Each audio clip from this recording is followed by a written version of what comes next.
আসসালামু আলাইকুম। সকলকে আমন্ত্রণ আনন্দ টিভির রাত্রি সংবাদে। আপনাদের সঙ্গে আছি আমি সুমাইয়া আজাদ। মানিকগঞ্জের পাটুরিয়ায় ৫ নম্বর ফেরিঘাটে ডুবে যায় আমানত শাহ নামের একটি রোরো ফেরি। বুধবার সকাল পৌনে ১০টার দিকে ঘটে যাওয়া এই দুর্ঘটনার খবরে এগিয়ে আসে ফায়ার সার্ভিস, কাজ করে ডুবুরি দল। খবর পেয়ে প্রথমে ঘাটে এসে পৌঁছে উদ্ধারকারী জাহাজ হামজা ও পরে প্রত্যয়। ফেরিডুবির ঘটনায় কোনো হতাহত হয়নি বলে নিশ্চিত করেন জেলা পুলিশ সুপার। সাথে সাথে আমরা যখনই সংবাদ পেয়েছি আমরা সবাই আমাদের মানিকগঞ্জ জেলা পুলিশের সেন্টার থেকে এবং থানা থেকে সবাই এখানে হাজির হয়েছে। উদ্ধারকারী যে টিম যারা মেইন কাজগুলো করে, ফায়ার সার্ভিস, নৌবাহিনী, তারপরে আর যারা আছে তাদের সবাইকে জানানো হয়েছে, তারা সবাই চলে আসছে, সবাই আসতেছে, কাজ করতে অলরেডি হামজা চলে আসছে। রাজধানীর কদমতলী এলাকা থেকে ভিওআইপি সরঞ্জাম আদি সহ অবৈধ ভিওআইপি ব্যবসা চক্রের ২ সদস্যকে গ্রেফতার করেছে র্যাব। বুধবার বিকেলে র্যাব ১০-এর কার্যালয়ে এক সংবাদ সম্মেলনে এই তথ্য নিশ্চিত করেন র্যাব ১০-এর এএসপি এনায়েত কবির শোয়েব। র্যাব জানায় গ্রেফতারকৃতরা দীর্ঘদিন ধরে অসাধু ভিওআইপি ব্যবসার মাধ্যমে সরকারি ৩ কোটি ২৪ লাখ টাকা কর ফাঁকি দেয়। আবার দেশের খবর। দেশে বিভিন্ন স্থানে সম্প্রতি ঘটে যাওয়া সাম্প্রদায়িক সহিংসতার প্রেক্ষিতে নড়াইলে অনুষ্ঠিত হল শান্তি সুরক্ষায় এক সম্প্রীতি সভা। বুধবার দুপুরে জেলার লোহাগড়ার একটি বিদ্যালয়ে মাঠে এই সভা অনুষ্ঠিত হয়। সভায় বিভিন্ন ইসলামিক স্কলার ও সনাতন ধর্মাবলম্বী সংগঠন নেতৃবৃন্দ সহ স্থানীয় জনপ্রতিনিধিগণ অংশ নেন। এ সময় জেলা প্রশাসক হাবিবুর রহমান এবং পুলিশ সুপার প্রবীর কুমার রায় সহ অন্যান্য ব্যক্তিবর্গ উপস্থিত ছিলেন। ময়মনসিংহে ডিআইজি পরিচয়ে পুলিশ কনস্টেবল পদে চাকরি পাইয়ে দেওয়ার অভিযোগে কামরুল হাসান নামের এক প্রতারককে আটক করে গোয়েন্দা পুলিশ। গেল রাতে জেলার ভালুকা থেকে তাকে গ্রেফতার করা হয়।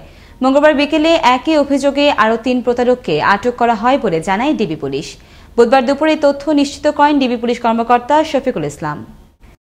আগামী ২রা নভেম্বর অনুষ্ঠিতব্য চাঁপাইনবাবগঞ্জ পৌরসভা নির্বাচন স্থগিত করেছে জেলা নির্বাচন অফিস। হাইকোর্টের এক রিট পিটিশন মোতাবেক এই নির্দেশনা দেওয়া হয়। বুধবার দুপুরে বিষয়টি নিশ্চিত করেন জেলা নির্বাচন কর্মকর্তা মোতাওয়াক্কিল রহমান। এখন থেকে ৭-৮ বছর আগের কথা। একটি স্বাস্থ্য কেন্দ্র নির্মাণ হয়েছিল ময়মনসিংহের হালুয়াঘাটের গোবরাকুড়া গ্রামে। তবে নির্মাণ পর্যন্তই শেষ, এখনও দেখেনি আলোর মুখ। স্বাস্থ্য কেন্দ্রটিতে দেখা মেলে না চিকিৎসকদের। অদৃশ্য শক্তির বলয়ে দৃশ্যমান সেই স্বাস্থ্য কেন্দ্রটি আজ এলাকাবাসীর কাছে এক দীর্ঘশ্বাসের নাম। ওমর ফারুক সুমনের প্রতিবেদনে বিস্তারিত জানাচ্ছেন নয়নমণি।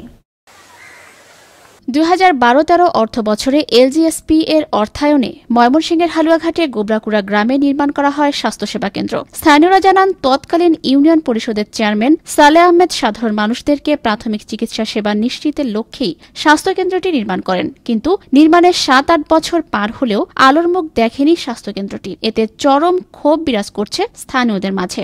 মনে করেন আমরা তো ১০-১১ বছর ধরে দেখতেছি এটা কোনো চালু টালু হয় নাই, কোনো রোগীও আসে নাই। দাবি তো এটাই যে ডাক্তার আসুক, আমরা রোগী আশেপাশে মানুষ আমরা হুকার পাবো।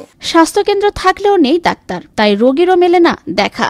হাসপাতাল করবো বলছে অনেক, কিন্তু সাইনবোর্ড আছে হাসপাতাল করবো, কিন্তু হাসপাতাল বলতে কিছু রোগীও নাই, ডাক্তারও নাই, কিচ্ছুই নাই।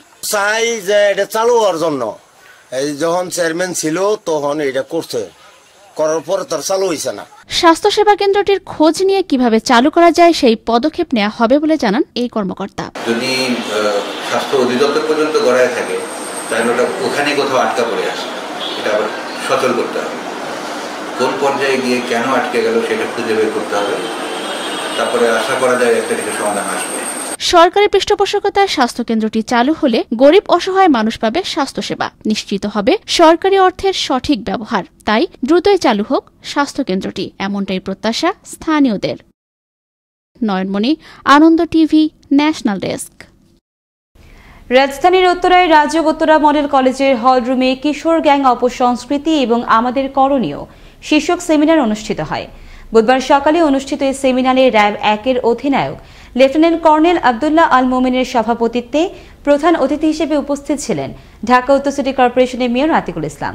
অনুষ্ঠানে বর্তমান সময়ের কিশোর অপরাধ কিভাবে নির্মূল করা যায় এবং বর্তমান কিশোরদের কিভাবে সুষ্ঠু সুন্দর জীবন উপহার দেওয়া যায় সে বিষয়ে বিশদ আলোচনা করা হয়। আমরা সামাজিকভাবে যত বেশি বন্ধন তৈরি করতে পারবো তত বেশি আমরা এই কিশোর গ্যাং থেকে শুরু করে ডিপ্রেশন থেকে শুরু করে তত বেশি দূরে থাকতে পারবো। বুধবার সকালে টাঙ্গাইলের কালীহাতির এলেঙ্গা পৌর এলাকায় সুমাইয়া নামের এক শিক্ষার্থীর গলাকাটা মরদেহ দেখতে পেয়ে পুলিশকে খবর দেয় স্থানীয়রা। পরে সুমাইয়ার মরদেহ সহ একই স্থান থেকে গুরুতর আহত অবস্থায় মনির নামের অপর এক কিশোরকে উদ্ধার করে হাসপাতালে পাঠায় পুলিশ। তবে তাৎক্ষণিকভাবে ঘটনা সম্পর্কে জানতে বা জানাতে পারেনি কেউ। তদন্ত সাপেক্ষে বিস্তারিত জানা যাবে বলে জানান কালিহাতী থানার ভারপ্রাপ্ত কর্মকর্তা মোল্লা আজিজুর রহমান। কোনো তথ্যগুলো পাইনি, আমরা ঘটনা ঘটছে আসছি এবং এটা আমরা শ্রোতাল করে পোস্টমর্টমে পাঠাবো এবং পরবর্তীতে তদন্ত সাপেক্ষে আইনগত ব্যবস্থা গ্রহণ করব। গেল রাতে মুন্সিগঞ্জের টঙ্গীবাড়ির তোলকাই এলাকায় রশি দিয়ে মোটরসাইকেল গতিরোধ করে আলী হোসেন নামের এক ব্যবসায়ীকে কুপিয়ে হত্যা করে ছিনতাইকারীরা। লুট করে নেয় সর্বস্ব। এ সময় ছিনতাইকারীদের হামলায় গুরুতর আহত হন শুভ ও শান্ত নামের নিহতের দুই পুত্র। আহতদের উদ্ধার করে হাসপাতালে পাঠায় স্থানীয়রা। এই ঘটনায় জড়িতদের শনাক্তের চেষ্টা চলছে বলে জানান টঙ্গীবাড়ি থানার ভারপ্রাপ্ত কর্মকর্তা মোল্লা শোয়েব। দর্শক, এখনকার মতো এই ছিল আনন্দ টিভির রাতের সংবাদে। আনন্দ টিভির সর্বশেষ সংবাদ এবং বিনোদন সবার আগে দেখতে ভিজিট করুন www.facebook.com/anandotv BD এই পেজে। ধন্যবাদ সকলকে, শুভরাত্রি।